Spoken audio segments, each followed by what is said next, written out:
300... See oli 3. korda? Ei, 351.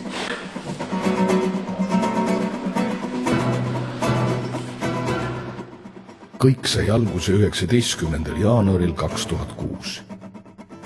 Sel päeval otsustas võim mulle arusaamatutel põhjustel kolimise Raekojast Suursepa 16 hoonesse.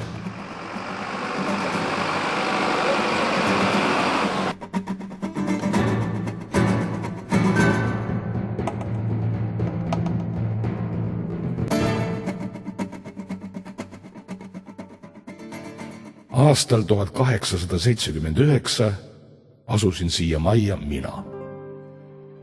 Mul olid mõned abilised ka. Tegime tööd endises Vene keisririigi komandandi majas.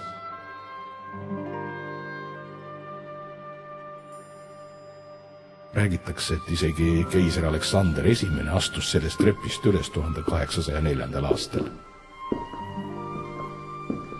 Ja veel teiselgi korral aastal 1825. Ta olla siia majutatud kui kõige esinduslikumasse majja. Mind siin maailmas veel ei olnud.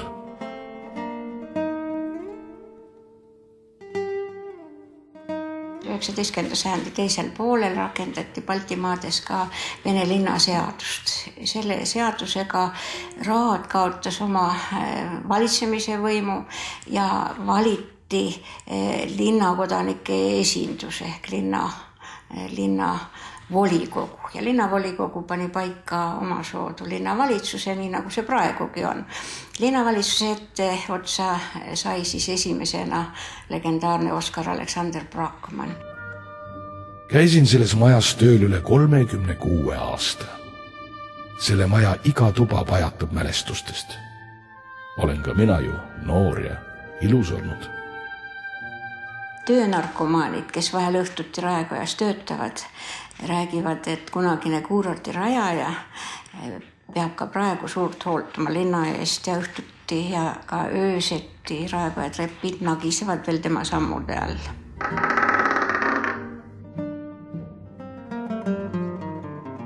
Minu elu kõige olulisema hoone lugu sai alguse 18. sajandist.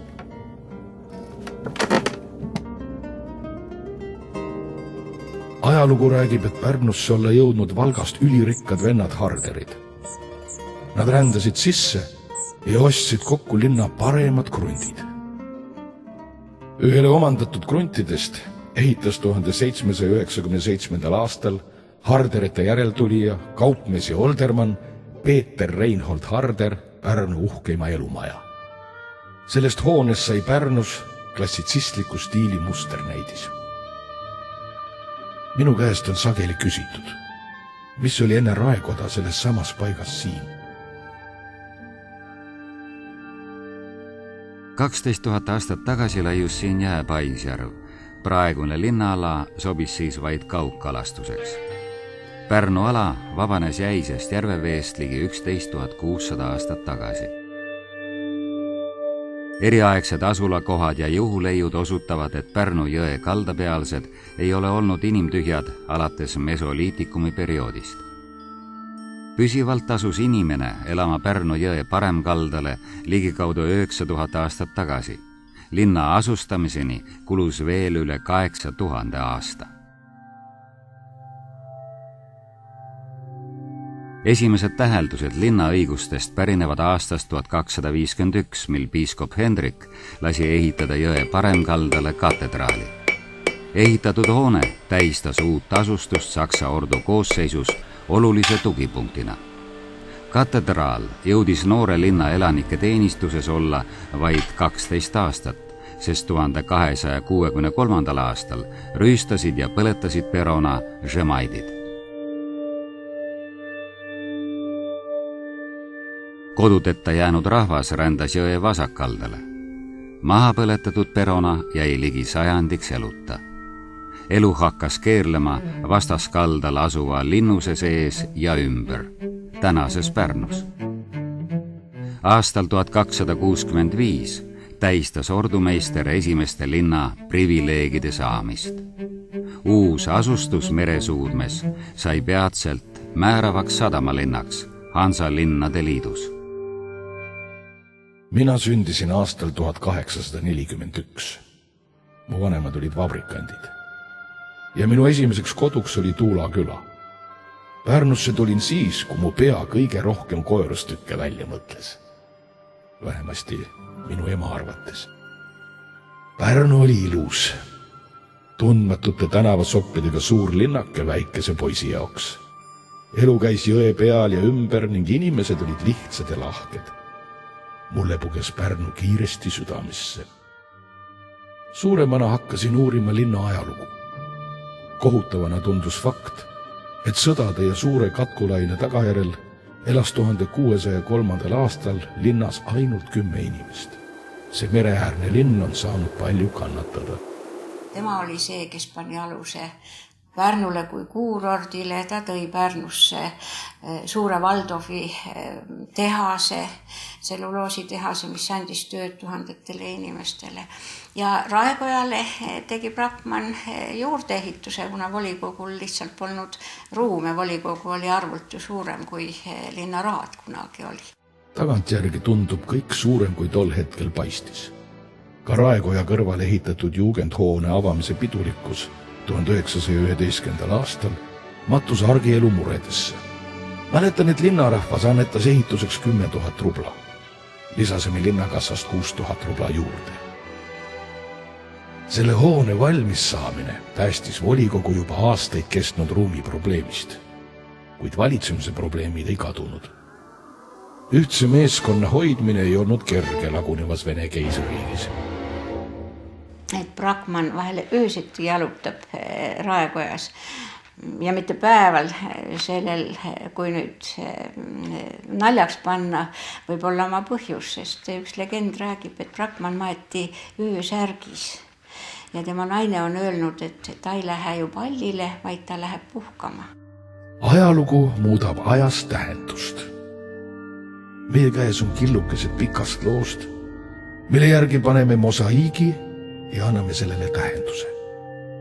Olen mõelnud, et tähendusest olulisem on üks ja see sama ruum, kuhu kuulud sina ja kuulun mina. Inimese aeg lakkab olemast, aga ruum jääb. Me räägime erinevatel ajastutel ja saame erinevalt asjadest aru.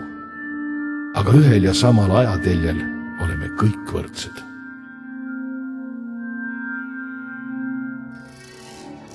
Ma ei ole Raekojas kadunud, ma olen ju siin.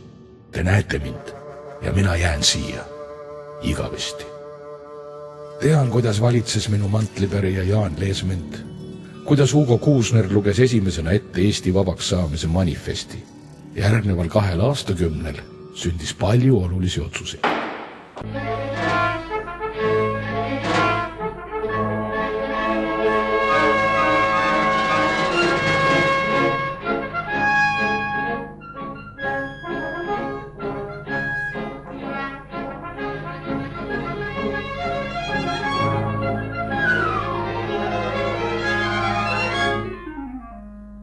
Vastavalt riigikorrale nimetati linna valitsemisorganeid erinevalt. Oli raad, selle järgi linna volikogu, mis nimetas linnavalitsuse ja nõukogude ajal oli linna nõukogu ja see omakorda siis nimetas linna täitevkomitee, mille eesotsas oli esimees. Soovin õnne. Pärnu on saanud tagasi linnapea. Jah. Aga keeruline oli taas alustamise aeg 1990. alguses. Minu aja rahvas ei tundnud puudus suhkrust, seeblist ja kärakast.